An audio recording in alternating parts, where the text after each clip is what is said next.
This is Chris with Dive Zone Scuba for another technical diving tips, techniques, and trips video.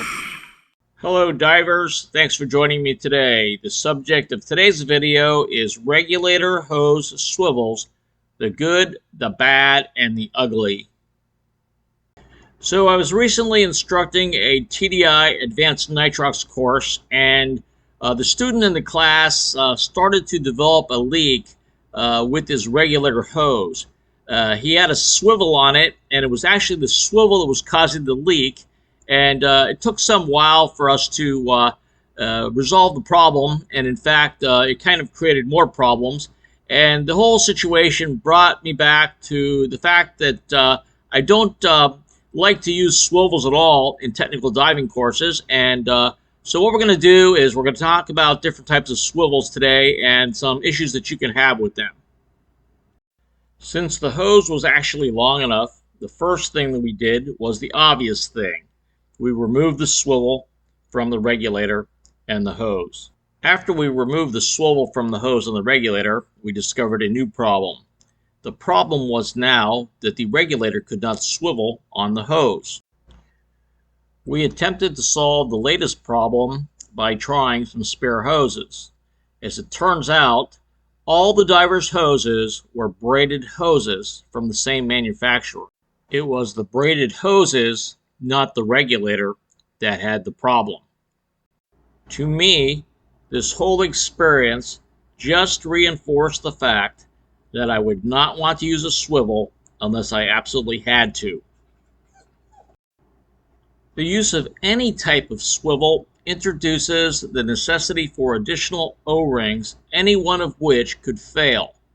Not all swivels are created equal, and in this video we're going to talk about the good, the bad, and the ugly. What I have here is the excess Scuba type design ball swivel. And this is one of the types of swivels that I think is a good type of swivel. There is a difference between this one that I have here and the one that I have in the earlier part of the video. The difference is this is a straight ball swivel, which articulates like that. And the one that people are most likely to use are the 90-degree swivels if they're going to be using a swivel. So what I want to do is take this apart. So you can see what makes it a good swivel. Okay, so I'm going to undo the end cap here, and see, I've already got another O-ring there, and then I've got another O-ring here. Let's see if I can get this out. Okay, so this has already got two O-rings, and then if I go in here, you could see a third O-ring. You can see a third O-ring in there that in order to get that out, you would have to take another Allen wrench, and you'd have to unscrew that. And you could see a third O-ring right there. And then there is, see if I can grab it. I might need to get a pick here. And you see a fourth O-ring here. All right, so the reason why, even though this has a lot of O-rings, the reason why this is an effective swivel is because of the ball-shaped design here. And there is a ball-shaped area in here. And what happens is when you have this, the O-ring gets trapped between the concave area there and the other side of the part of the swivel here. So what this allows the swivel to do is to exert the same kind of pressure regardless of what direction or orientation that the ball is at. Okay, so this is a good type design primarily because of this way that the O-ring articulates and functions, but it does have a lot of O-rings. Okay, so if I absolutely had to use a swivel, I would use a swivel like this, okay, but because of all the additional O-rings we have seen, the 4 additional O-rings, it's not a good idea to use it at all. This just increases the possibility or probability that you're going to have a problem with any one of these O-rings. Okay, so again, the smartest thing to do is not to have a swivel on your gear. This design, this ball-shaped design, is very similar to the one that is in atomic swivels, which is one of the reasons why those are so reliable. And in fact, in the last 15 years or so, being an atomic dealer, I've only ever had to actually service a leaking swivel once. Okay, normally that's changed, the parts are changed during the service, but I've only ever had one person who's come in with one that's actually leaking and needed to be repaired with a service kit. Okay, so this is the type of design that is good if you're going to be using a swivel at all. So this is an example of a bad type of swivel, and the reason why it's bad is because it's more of a static design where the right angle is solid, and there is a single O-ring around the end of it. And what happens is, particularly with the design being 90 degrees, is there is much more pressure put on one part of the O-ring than another part of the O-ring.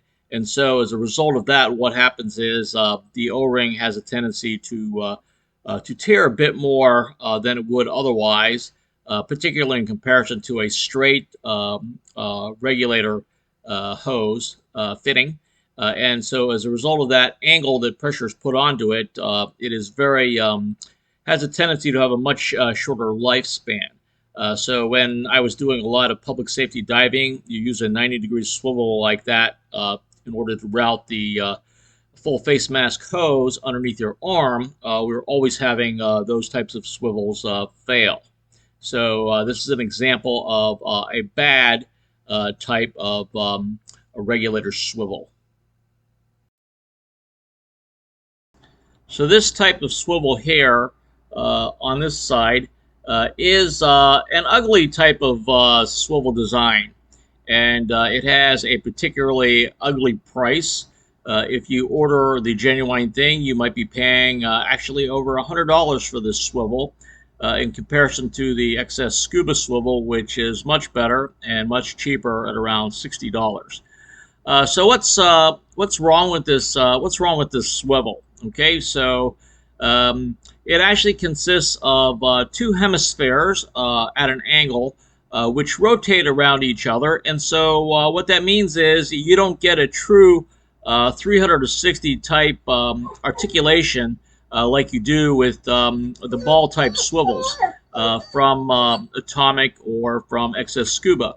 The other bad issue with this particular swivel is that it has a little grub screw that you have to make sure is tight. Otherwise, the 2 halves of your swivel are going to fall apart.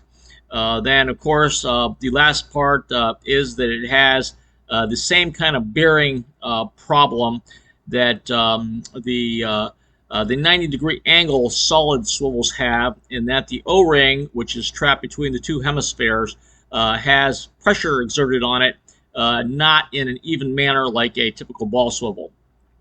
So they say that beauty is in the eyes of the beholder, and so if I just spent over $100 on this type of swivel, I might be trying to convince myself that it's actually a good swivel, a pretty swivel, not an ugly swivel. But this swivel has so many issues going on with it that really not a good idea to get one of these. About the best thing I could say for it is that the person selling it to you, or the dive shop selling it to you, probably makes quite a bit of money off this particular swivel. And you are possibly going to have some problems with it as a result of the design. Okay, so that's the ugly type of design swivel. One other comment that I need to make is that there is a huge difference in price between swivels of any given type, and you can save quite a bit of money buying an import swivel versus perhaps like an Italian-made swivel.